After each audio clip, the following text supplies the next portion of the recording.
criminals abusing their second chance after getting probation or parole. They are repeatedly walking away from a community release center near downtown St. Louis. One of them, a convicted sex offender, was charged with attempted rape just last week. News 4 Investigates Craig Cheatham has been digging into this growing problem and why the Department of Corrections keeps insisting no one has escaped. Stephen Sharon, the Department of Corrections says no one has escaped, even though more than 70 offenders have left the Community Release Center in just the last 3 months and not returned when they were supposed to.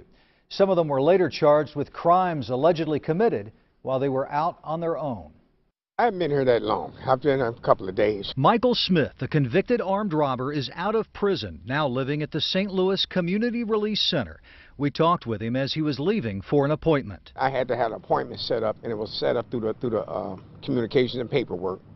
And I just received information I have to be there by 1 o'clock, so that's where I was on my way to. And then when I get through there, I will return immediately. There's always more attention to detail after a potentially dangerous offender walks away from the center and fails to return. And it happens repeatedly. Last week, convicted sex offender Sean Acree left the center and was later charged with trying to rape a woman.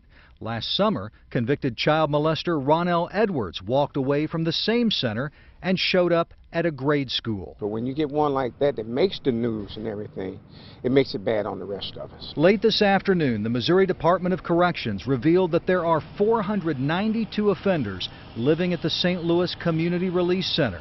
121 of them are sex offenders or committed other violent crimes.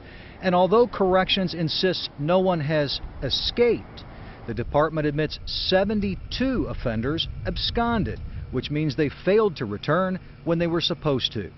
For inmates like Michael Smith, it's another setback, trying to make it on the outside while being connected to other offenders who keep abusing the privilege that comes with living here. It hurts us. How?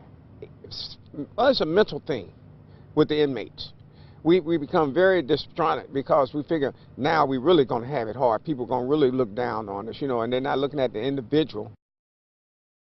Sex offenders who walked away from the center are now charged with new crimes and back behind bars awaiting trial. Craig Cheatham, News 4.